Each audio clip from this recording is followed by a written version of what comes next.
요한복음 1장 43절에서 49절까지만 보겠습니다. 요한복음 1장 43절에서 49절까지만 봅니다. 제가 먼저 43절 먼저 읽겠습니다. 다음 날 예수님께서는 갈릴리로 가기를 원하셨습니다. 예수님께서는 빌립을 만나시자 그에게 나를 따라오너라 하고 말씀하셨습니다.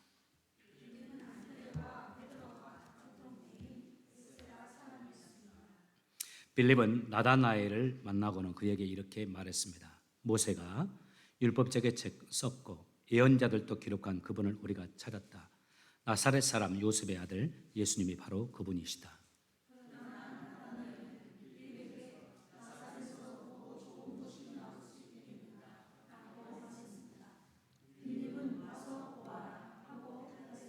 예수님께서는 나다나엘이 자기에게 오는 것을 보시고 여기 참 이스라엘 사람이 있다. 이 사람에게는 거짓된 것이 하나도 없다라고 말씀하셨습니다.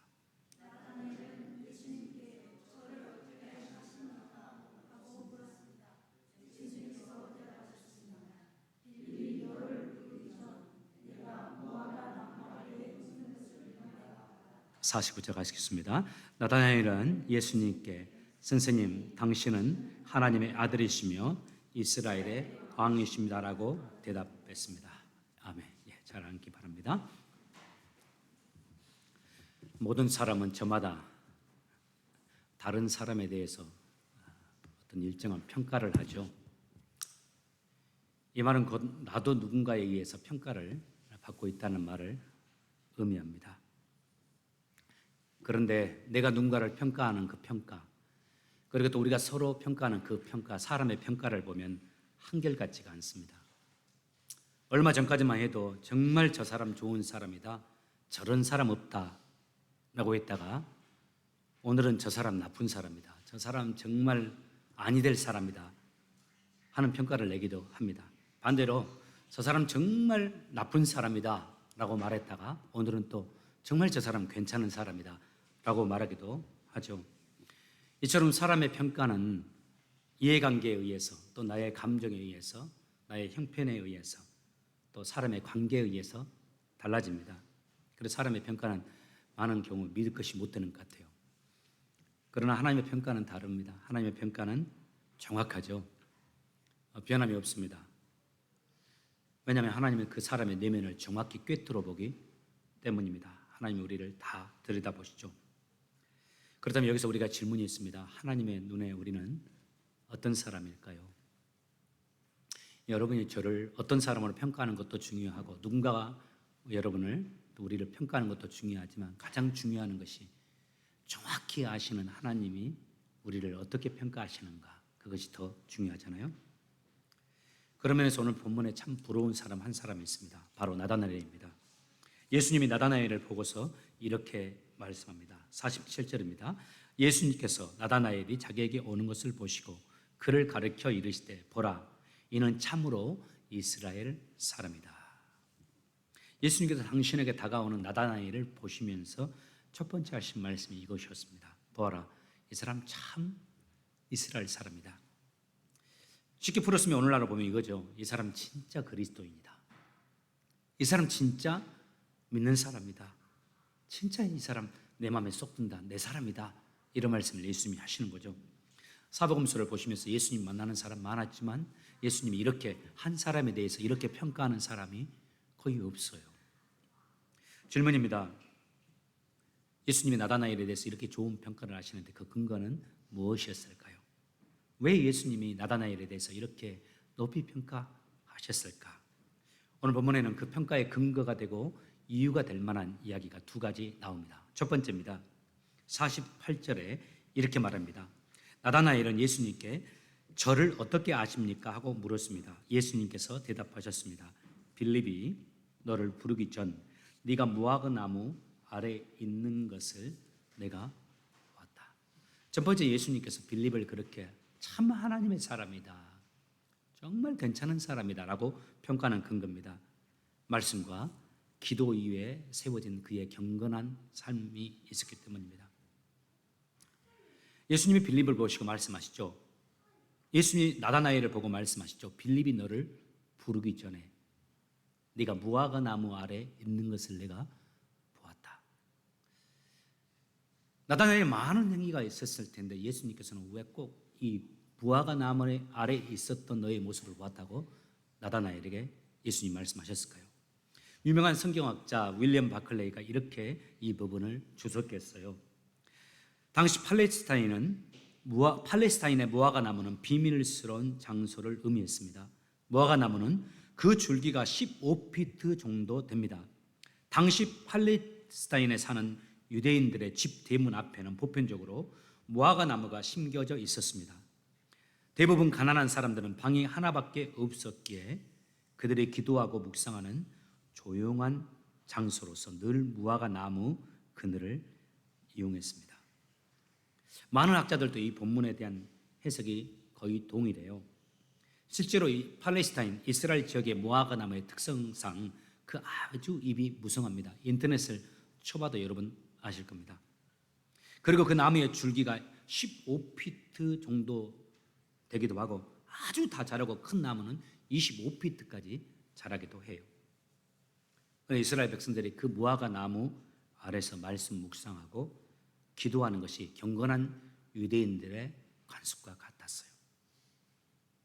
지금 예수님 앞에 서 있는 나다나엘이 바로 이 무화과 나무 아래에서 하나님의 뜻을 새겨보고 자신의 인생을 돌아보고 하나님이 기뻐하는 것을 생각하면서 의를 추구하고 바른 것을 추구하면서 살아가는 사람이었다는 겁니다. 여러분, 이 세상 어떻습니까? 정말 하나님의 자녀로서 하나님의 자녀답게 살아가기가 힘든 시대가 된 것 같아요. 정말 혼란스러워져 버렸어요.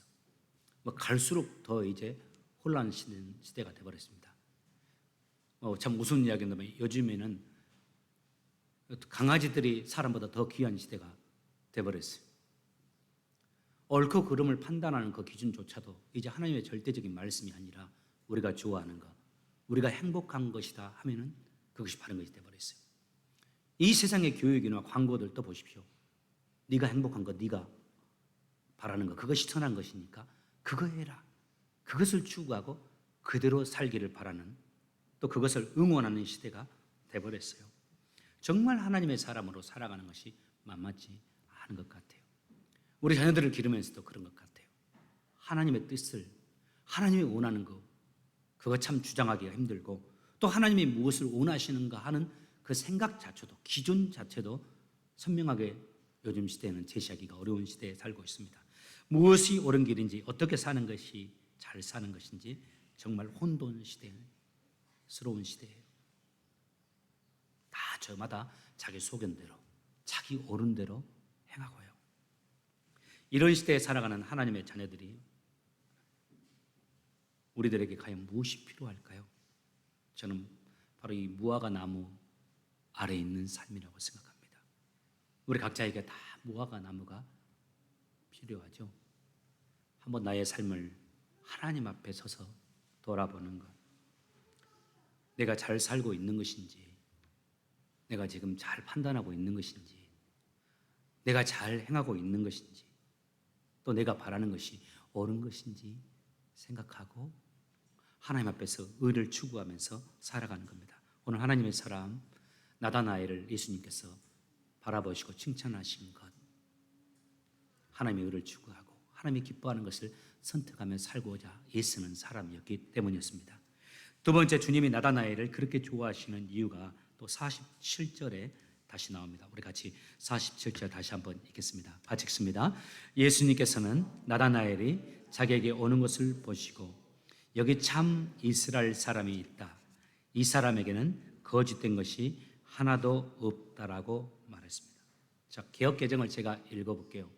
예수께서 나다나엘에게 자기에게 오는 것을 보시고 그를 가르쳐 이르시되 보라, 이는 참으로 이스라엘 사람이다. 참으로 이스라엘 사람이라고 정의하신 다음에 그 이유, 근거가 될 만한 이야기를 말씀합니다. 그 속에 간사한 것이 없다. 한 커뮤니티, 우리 이민자들이 서로 특히 자매들이 많더라고요. 어떤 사이트인지 알 건데 그 커뮤니티에 올라오는 그 질문 그리고 답을 제가 살펴본 글이 있습니다. 인생에 살면서 가장 조심해야 될 사람 어떤 사람인가? 좀 글이 이렇게 많이 달렸어요. 원망하는 사람, 또 부정적인 사람. 그런데 많은 사람이 맞아 공감하면서 나 진짜 이 사람 이런 사람 제일 조심해야 돼 한 것이 있었습니다. 간사한 사람. 간사한 사람 조심하라고. 뒤통수 맞는다고 이런 이야기들을 쑥 도는 걸 보았는데 간사한 사람 정말 조심해야 할 사람이죠. 자기 이익에 따라 이리저리 움직이고 기준도 달라지고요. 그런 사실상 그렇게 말하는 사람들조차 사실 우리들도 쉽게 그렇게 말할 수 있는 것은 아닙니다. 왜냐하면 우리도 모두 다 간사하기 때문이에요. 우리 안에도 다 간사함이 있기 때문입니다. 물론 사람들 앞에서는 얼마든지 선한 모습으로 살아갈 수 있죠. 우리의 겉으로는 간사함이 드러나지 않을 수도 있습니다. 그런데 속에는 여전히 간사함이 있잖아요. 작은 이익을 위해서도 얼마든지 다른 것을 포기할 수 있는 그런 마음들. 사람들이 우리의 마음을 읽지 못할 뿐이지 우리 안에 간사함들이 있습니다. 하나님께서 시편 139편 1절에서 이렇게 말씀합니다. 여호와여 주께서 나를 살펴보셨으므로 나를 아시나이다. 주께서 내가 앉고 일어섬을 아시고 멀리서도 나의 생각을 밝히 아시오며 나의 모든 길과 내가 눕는 것을 살펴보셨으므로 나의 모든 행위를 익히 아시오니. 계속 아시오니 아신다. 말도 아시고 나의 행위도 아시고 내 마음의 생각도 아신다. 그러면서 또 4절에 여호와여 내 혀의 말을 알지 못하시는 것이 하나도 없으시나이다. 에스겔서 11장 5절에서도 이렇게 말합니다. 여호와의 영이 내게 임하여 이르시되 너는 말하기를 여호와의 말씀에 이스라엘 족속아 너희가 이렇게 말하였도다. 너희 마음에서 일어나는 것을 내가 다 아노라. 우리 주님께서 모든 것을 다 아신다고 말씀하죠. 그런데 그런 주님께서 나다나엘에게 이렇게 말씀했어요. 이 사람 참 간사함이 없는 사람이다. 이 말씀 듣고 나는 간사함이 없는 사람이 좋다. 너희가 좀 간사하지 않았으면 좋겠다. 이 말씀을 하시는 거죠. 이런 나다나엘에 의한 이야기를 읽으면서 우리가 한 가지 생각해 보아야 할 점이 있습니다. 예수님께서 그렇게 나다나엘을 좋아하신 이유, 나다나엘에게 실수가 없어서 그런 것이 아닙니다. 여러분 본문에 기록된 우리가 읽지는 않았지만 불과 바로 본문 이전에 사건 기억하시죠? 빌립이 나다나엘에게 찾아가서 말합니다. 내가 정말 메시아 같은 분을 만났다고. 예수님을 만나러 가자고 말을 하죠. 그때 예수님이 어떤 사람이냐라고 물으니까 나사렛에서 살고 계시는 나사렛 출신 예수라고 말하니까 그때 나다나엘이 뭐라고 합니까? 나사렛에서 무슨 선한 것이 날 수가 있어? 이렇게 합니다. 당시 나사렛이라는 마을이 30가구 혹은 50가구 정도 되는 작은 마을이었다고 그래요. 그런데 그 마을에 사는 사람들이 보통 사람들보다 조금 질이 낮은 농사 짓는 사람들 모여서 살고 상당히 학력 같은 것도 배움이 낮아서 배우지 못해서 무례한 사람들로 인식되는 마을이었다고 합니다. 그 출신 예수님이라고 하니까 무슨 나사렛에서 선한 사람이 나올 수 있어? 아주 편견에 사로잡힌 말이고 차별적인 말이죠. 실수를 했습니다.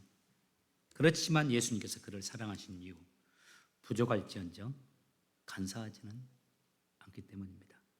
실수는 할지언정 돌이킬 줄 알고 회개할 줄 알고 솔직한 사람이기 때문에 그렇습니다. 우리가 이랬으면 좋겠어요. 실수도 하고 어리석기도 하지만은 정직하고 바른 사람들이 되었으면 합니다. 자기 유불리에 따라 살아가지 않고 겉과 속이 다르지 않는 사람, 솔직하게 자신을 보고 솔직하게 살 수 있는 그런 사람이요. 재밌는 이야기 보니까 제가 7년 전에 저희 교회 말씀에서 여러분들에게 한번 소개한 이야기가 하나 있더라고요. 어느 날 한 임금이 아주 귀한 씨앗들을 좋은 주머니에 담아서 화분 하나씩 나눠주며 신하들에게 다 나눠주면서 다음과 같이 말했어요. 내가 지금 이 주머니에 담아서 주는 이 씨앗들, 또 내가 나눠주는 이 화분에 심어서 3달을 줄 테니까 나에 대한 사랑의 마음으로 이 꽃을 키우면서 한번 표현해 달라고요. 3달을 드릴 텐데 3달 뒤에 여러분 다 이제 3달 동안 키운 그 씨앗이 자란 그 꽃을 화분에 담아서 가져오시라고. 신하들이 3달 동안 정말 정성을 다해서 그 꽃들을 키웠습니다. 그리고 어느덧 왕이 말한 3개월의 시간이 다 되었어요. 또 왕이 말한 그날이 되었는데 신하들이 모두 다 정말 즐거운 웃음을 지으며 한박 웃음을 지으면서 왕에게 오는 겁니다. 화분 하나를 다 가져오는데 정말 꽃들 다양하게 그 꽃들이 다 피어 있는 거예요. 왕도 그 꽃들을 보면서 정말 기뻤습니다. 기분이 너무 좋아지는 거예요. 왕의 신하들에게 정말 여러분들 애쓰셨다고, 이 꽃 이렇게 아름답게 키우느라고 얼마나 고생하셨냐고, 그러면서 여러분들이 진짜 이렇게 정성을 다해서 키웠냐고. 그러니까 신하들이 이구동성으로 그렇습니다 상감마마 하면서, 또 상감마마가 준 꽃씨가 너무 좋은 꽃이었기 때문에 이렇게 잘 핀 줄 압니다. 저희의 정성은 미약하지만 상감마마의 은혜가 큽니다. 이런 이야기를 했다고 그래요. 그런데 그 신하들 가운데 딱 한 사람만 아무것도 잘하지 않는 빈 화분을 가지고 왔어요. 왕이 그 신하에게 말했습니다. 다른 신하들은 다 이렇게 꽃을 피워왔는데, 정성을 다해서 꽃을 키워서 이 아름다운 꽃을 피웠는데 그대는 왜 혼자 이렇게 빈 화분을 가져왔냐고. 신하가 하는 말이, 정말 저도 때에 맞추어서 정성을 다해서 꽃을 피웠는데, 피우기 위해서 노력했는데 이렇게 다 아무것도 피우지 못했다고. 왕이 아주 불쾌한 모습으로, 다른 신하들 다 이렇게 꽃이 피었는데 당신 정성이 부족한 거 아니냐고, 건성으로 한 거 아니냐고. 그러니 신하가, 맞습니다. 제가 나름대로 한다고 했지만은, 또 이것이 최선의 결과였지만은 어쩔 수가 없었습니다. 용서해 주십시오 하고 죽을 죄를 지었습니다. 이런 이야기를 했습니다. 왕이 꽃을 피워온 신하들에게는 후한 상을 내리고 선물도 다 주었어요. 꽃을 피우지 못한 화분만 가져온 신하에게는 따끔하게 책망하면서 절대 이런 일 없도록 하라고 말씀했어요. 그런데 그 이후로 의아한 일이 일어났습니다. 왕이요, 그 이후로 이상하게 그 꽃을 피우지 못한 그 신하를 자꾸 부르고 그 사람을 가까이 하는 겁니다. 그 사람을 총리하면서 그 사람과 함께 중요한 일을 토의하고 토론하고 그 사람의 의견에 귀를 기울이면서 그 사람과 함께 나라를 통치해가는 그런 일들이 있는 거예요. 신하들이 이런 왕의 반응에 의아했습니다. 그런데 사실 왕에게는 그럴 만한 이유가 있었어요. 사실 그 왕이 신하들에게 나누어줬던 그 씨앗들은 모두가 다 이미 죽은 씨앗들이었습니다. 그런데 그 왕이 누가 정직한 신하인지, 누가 자신이 믿고 함께 나라를 위해서 일할 수 있는 사람인지, 내가 누구를 가까이 해야 하는지를 알기 위해서 일부러 신하들에게 나누어졌던 죽은 씨앗이고 테스트였어요. 하나님 마음에 합한 다윗이 하나님께 이렇게 고백했죠. 시편 32편 2절에 그 마음에 간사함이 없고 여호와께 정죄를 당하지 않은 자는 복이 있도다. 시편 51편 10절에 하나님이여 내 속에 정한 마음을 창조하시고 내 안에 정직한 영을 새롭게 하소서. 항상 무화과 나무 아래에 서서 바르고 의로운 삶을 살기 위해 노력하는 저와 여러분 되기를 소망하고, 어떤 상황과 환경 속에서도 시대가 아무리 바뀌어도 나의 이익과 상관없이 그 바른 길을 가고 자르나 우르나 흔들리지 않는, 간사하지 않는 하나님의 사람들 다 되시기를 주의 이름으로 축복합니다. 하나님 아버지, 저희들 날마다 하나님 앞에 서 있게 하여 주옵소서. 우리들의 무화과 나무가 매일매일 우리에게 존재해 있게 도와주시고 항상 주님의 뜻을 따라서 순종하면서 우리의 길을 걸어가는 우리 모두가 되게 하여 주옵소서. 간삼이 없도록 도와주시고 하나님의 신실한 사람들 되게 하여 주옵소서. 예수님 이름으로 기도합니다. 우리 다 같이 자리를